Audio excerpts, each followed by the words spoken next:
So now let me give you another situation that can happen during this prospecting. இந்த ப்ராஸ்பெக்டிங்ல இன்னொரு நடக்கக்கூடிய இன்னொரு சிச்சுவேஷனை பற்றி நான் உங்களுக்கு சொல்றேன். Let us say they are not showing interest, okay, or while you are doing your talk and qualification, they are not participating fully. Let's say if that happens. சில நேரங்கள்ல நீங்க இந்த மாதிரியான விஷயங்களை செய்யும் போது அவங்க முழுமையா அவங்க முழுமையா இதுல பங்கு பெற்றாங்க, அவங்க பெரிய ஒரு காட்டல அப்படின்னு வச்சுக்கோங்க. Then I will not continue with qualification. I will stop and I will re-establish posture by saying what I'm going to show you. அந்த சந்தர்ப்பத்துல நான் அவங்கள திரும்ப குவாலிஃபை பண்ண மாட்டேன். திரும்ப அவங்கள அந்த இடத்துல அந்த குவாலிஃபைட் ப்ராசஸ நான் ஸ்டாப் பண்ணிட்டு அந்த போஸ்டரை எஸ்டாப்ளிஷ் பண்ற அந்த வேலைக்கு தான் நான் ஸ்டார்ட் பண்ணுவேன். I will say that, hey, you sound not so sure. நீங்க சொல்றது எனக்கு ஷுவரா இருக்கிற மாதிரி தெரியல. Now if you are hesitating in any way, that is completely okay. நீங்க ஏதாவது ஒரு விஷயத்துல நீங்க தயக்கமா இருக்கீங்க அப்படின்னு சொன்னா அது ஒன்றும் பிரச்சனை இல்லை. Just don't feel that you are under any pressure. நீங்க எந்த விதமாவும் யோசிக்க தேவையில்ல, நீங்க ஒரு அழுத்தத்துக்குள்ள இருக்கீங்க அப்படின்னு சொல்லி. I want you to know that I'm only trying to help you here. நான் உங்களுக்கு ஹெல்ப் பண்றதுக்கு தான் வந்திருக்கேன் அப்படின்னு சொல்றது உங்களுக்கு விளங்குதா? It is completely up to you whether you want to do something or not. இது முழுக்க உங்களுக்காக தான் இது இருக்கு. அதாவது நீங்க ஏதாவது ஒரு விஷயம் செய்யணும் அப்படின்னு சொல்லி யோசிச்சா மட்டும்.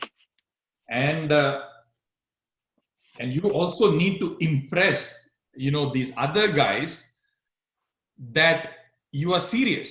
So only if you are serious and only if you are able to impress them, this is going to work out for you. So if you are not sure, then I don't want you to proceed with this. I don't want to proceed with this. So tell me, what do you want me to do? நீங்க அந்த நான் introduce பண்ண போற அந்த நபர்களையும் நீங்க Impress பண்ணணும். அப்ப நீங்க அந்த மாதிரியான இம்ப்ரெஷன் அவங்களுக்கு நீங்க கொடுக்கல அப்படின்னு சொன்னா அது சரி வராது. அப்ப அது இது உங்களுக்கானதுதான், இது உங்களோட தேவைக்கானது. அப்ப எனக்கு இது உங்களுக்கு தேவையில்லைன்னா ஒன்னும் தேவையில்லை. அப்ப நீங்க எனக்கு சொல்லுங்க இது உங்களுக்கு தேவையா இல்லையா அப்படின்னு. Okay, if you are hesitating, then you will not be able to impress anyone. Okay, and if that is the case, then if you are not sure about it, then I don't want to proceed. அப்ப நீங்க ஒரு தயக்கத்தோட இருக்கீங்க அப்படின்னு சொன்னா நீங்க யாரையுமே உங்களால Impress பண்ண முடியாது. அப்படி இம்ப்ரெஸ் பண்ண முடியல அப்படின்னு சொன்னா அது சரி வராது. அப்ப அதனால இப்ப நீங்க தான் சொல்லணும், நான் இது என்ன சொல்றது, இத கண்டினியூ பண்றதா இல்ல அடுத்த நான் இத செய்யறதா வேணாமா அப்படின்னு சொல்லி. Okay, so I will say that if you are hesitating, then I don't want to proceed. That's very important. I will say, if you are hesitating, I don't want to proceed. நீங்க இதுல தயக்கமா இருக்கீங்க இல்ல பின்னால நிக்கிறீங்க அப்படின்னு சொன்னா நான் இத செய்ய வேண்டிய எந்த அவசியமும் இல்ல. Now when you say that, 99% of the time people will say, no, that's not what I meant, and things like that. They will get back into being involved in the conversation. அப்ப இத நீங்க செய்தீங்க அப்படின்னு சொன்னா 99% ஆட்கள் சொல்லுவாங்க, இல்ல அப்படி இல்ல, நான் இப்படிதான் ஜோதிச்சேன் அது ஜோதிச்சேன் அப்படின்னு சொல்லிட்டு அவங்க திரும்ப என்ன செய்வாங்க அப்படின்னு சொன்னா அந்த எங்களோட உரையாடலுக்குள்ள எங்களோட கன்வர்சேஷனுக்குள்ள அவங்க வந்துடுவாங்க. So after I listen to what they say, I will continue like this. அவங்க என்ன சொல்றாங்க அப்படின்னு சொல்றத நான் கேட்டுட்டு நான் இப்படிதான் அவங்களோட கண்டினியூ பண்ணுவேன். Hey, listen, I felt bad when you said things were tough for you. So I was just trying to help out in a way that I knew how to help. அப்ப நீ இந்த என்னோட வாழ்க்கையில இப்படியான டஃப்பான விஷயங்கள் எல்லாம் இருக்கு அப்படின்னு சொல்லி நீங்க சொன்னபோது உண்மையில நான் ரொம்ப கஷ்டமா இருந்தது எனக்கு. அதனால உங்களுக்கு எனக்கு தெரிஞ்ச மெத்தட்ல எதுலயாவது உங்களுக்கு ஹெல்ப் பண்றதுக்கு நான் பார்த்தேன்.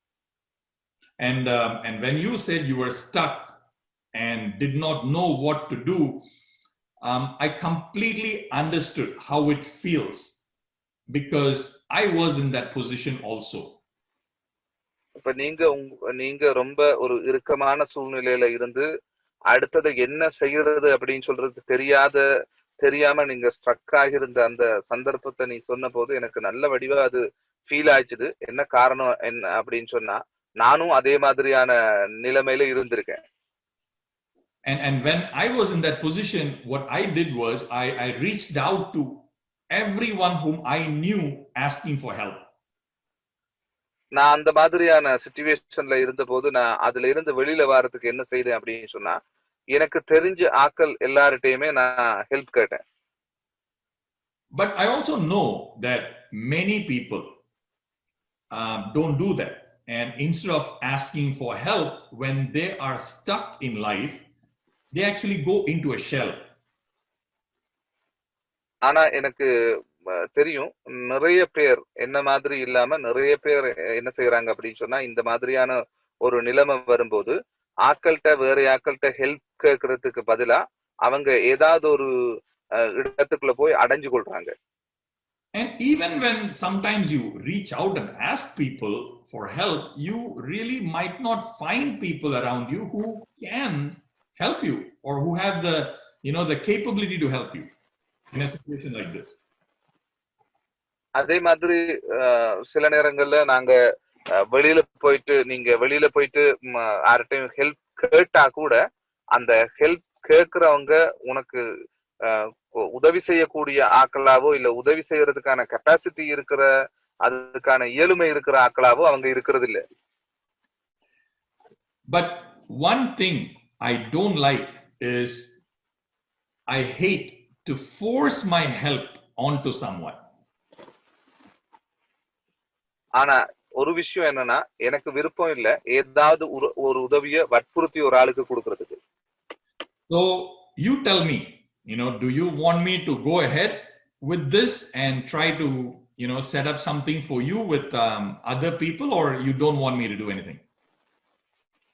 அப்ப நீதான் சொல்லணும் நான் இத நான் உனக்கு இந்த ஹெல்ப் பண்ற விஷயத்த செய்யணுமா அந்த அந்த நபர்களை நான் உனக்காக செட் பண்ணி தரணுமா இல்ல வேணாமா அப்படின்னு. So I hope you understand that if somebody is not involved in that conversation, in that qualification process, the prospect is not strongly involved, and if I keep asking qualification questions, now my posture is weak. உங்களுக்கு இப்ப விளங்கி இருக்கும்னு நான் நினைக்கிறேன். என்னோட அந்த கன்வர்சேஷன்ல ஒரு ஆள் எனக்கு அந்த கன்வர்சேஷன்ல இன்வால்வ் ஆகல, அவர் அதுக்குள்ள இல்ல அப்படின்னு சொன்னா நான் திரும்ப அந்த குவாலிஃபைட் ப்ராசஸ கண்டினியூ பண்ணி அவர்கிட்ட கேள்வி கேட்டு கொண்டிருக்கிறது அப்படின்னு சொல்றது என்னோட போஸ்டரையும் கீழே இறக்குற மாதிரியான ஒரு செயற்பாடு. So I will stop, I will find out, I will requalify them, by doing what I just did, and re-establish my posture and then continue. அப்ப இப்படியான சந்தர்ப்பங்கள்ல நான் அதை ஸ்டாப் பண்ணி குவாலிஃபைட் ப்ராசஸ் ஸ்டாப் பண்ணி அதுக்கு பிறகு என்னோட போஸ்டரை ரீஎஸ்டாப்ளிஷ் நான் திரும்ப மீள உருவாக்கி அதுக்கு பிறகுதான் என்ன அப்படின்னு சொன்னா இந்த குவாலிஃபைட் ப்ராசஸை நான் செய்வேன். So in this video I showed you a complete method, okay, from start to finish, how to handle one objection, the objection of is this network marketing. நான் இந்த வீடியோல உங்களுக்கு நான் சொல்லியிருக்கேன் எப்படி அந்த ஒரு அந்த ஒப்ஜெக்ஷனை எப்படி நான் ஹேண்டில் பண்றது அப்படின்னு சொல்றது இன்றைக்கு உங்களுக்கு நான் முழுமையா உங்களுக்கு சொல்லி கொடுத்திருக்கேன் இந்த வீடியோல. So handle the objection, requalify and establish the posture. எப்படி ஒப்ஜெக்ஷனை ஹேண்டில் பண்றது, அதே மாதிரி எப்படி அதை ரீகுவாலிஃபை பண்றது, அதே மாதிரி எப்படி உங்களோட போஸ்டரை எப்படி எக்ஸ்டாப்ளிஷ் திரும்ப எப்படி நிலைநிறுத்துறது அப்படின்னு சொல்றது சம்பந்தமா உங்களுக்கு நான் சொல்லி கொடுத்துருக்கேன். Now, when you follow the prospecting framework that I gave you, like initiate, have exciting conversation, qualify, and then invite. When you follow that framework, you will see that you don't get a lot of objections while you prospect. நான் சொல்லி கொடுத்த மாதிரி நீங்க அந்த ஃப்ரேம்வொர்க்கை பண்ணி சொன்னா அதுல இருந்து நீங்க எந்த விதமான இந்த மாதிரியான நீங்க எதிர்நோக்க மாட்டீங்க. அதுதான் என்ன அப்படின்னு சொன்னா உங்களுக்கு ஸ்டார்ட் பண்றது, அதுக்கு பிறகு அதை கண்டினியூ பண்றது, அதுக்கு பிறகு குவாலிஃபை பண்றது, தென் இன்வைட் பண்றது.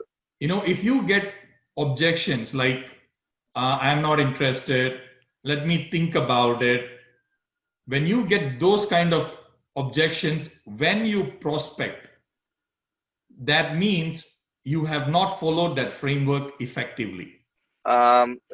நீங்க ப்ராஸ்பெக்டிங் செய்யும் போது நான் யோசிக்கிறேன், இதுல எனக்கு இன்ட்ரெஸ்ட் இல்ல, அது மாதிரியான ஆன்சர்ஸ் உங்களுக்கு கிடைச்சது அப்படின்னு சொன்னா நீங்க நான் அந்த ஃப்ரேம்வொர்க்கை சரியான முறையில ஃபாலோ பண்ணல அப்படின்னு தான் அர்த்தம்.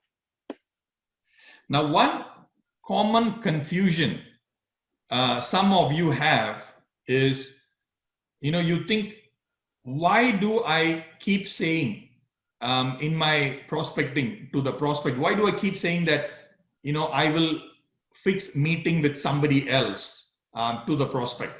சில பேருக்கு ஒரு கன்ஃபியூஷன் ஒன்று இருக்கிறதுக்கான சந்தர்ப்பம் இருக்கு. ஏன் நாங்க திரும்ப திரும்ப நான் அவருக்கு இது நான் இன்னொரு ஆளோட மீட்டிங் ஒன்று ஃபிக்ஸ் பண்ணணும், இன்னொரு ஆளோட மீட்டிங் ஒன்று ஃபிக்ஸ் பண்ணணுன்றது திரும்ப திரும்ப சொல்லிட்டு இருக்கேன் அப்படின்னு. For most of you, you might be doing the presentation yourself.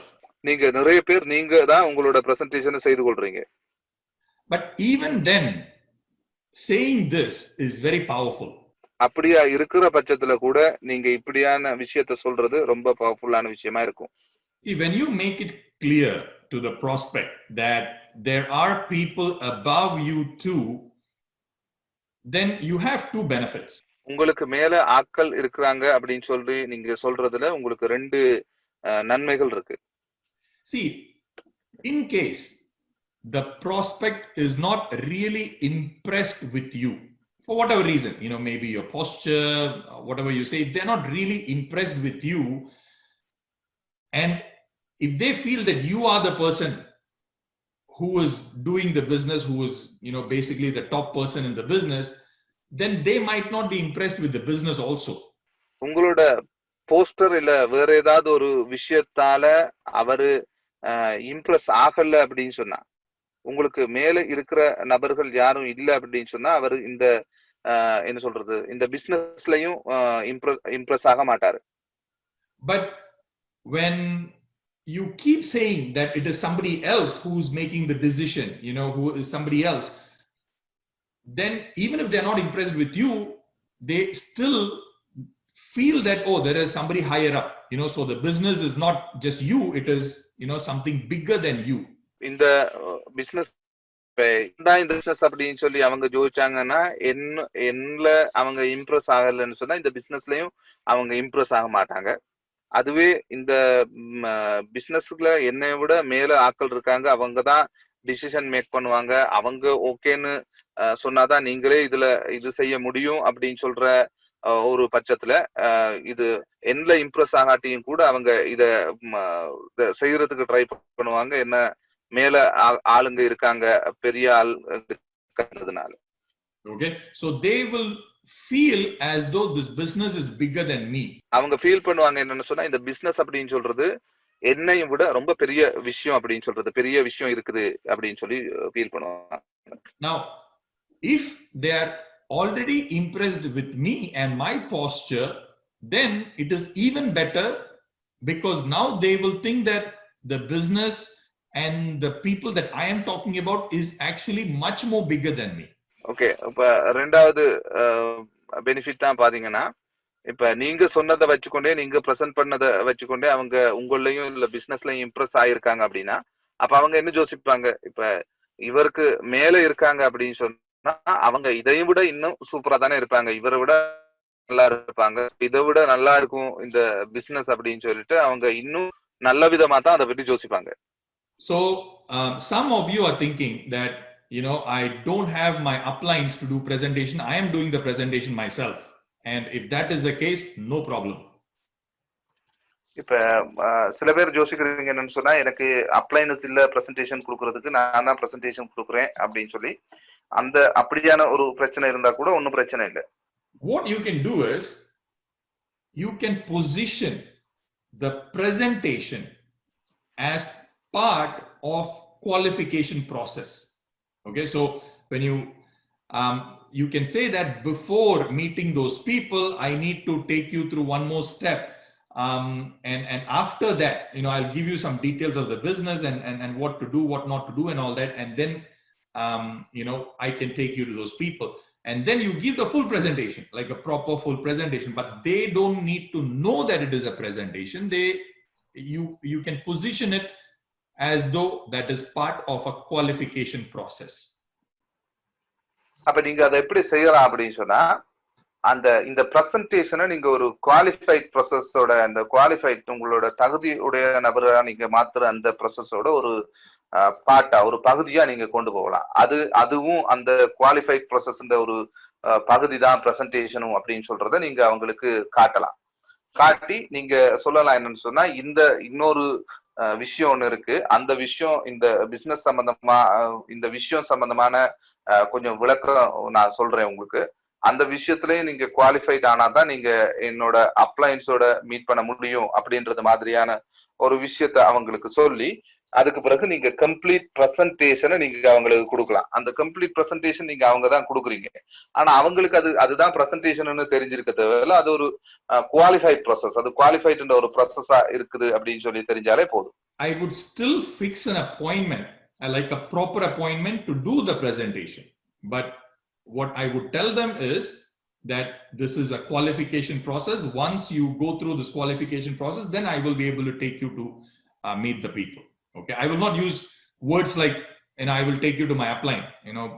That's not a word I will use, but I will say, after you go through this, so let us fix a time for that process. It will take roughly 1.5 hours.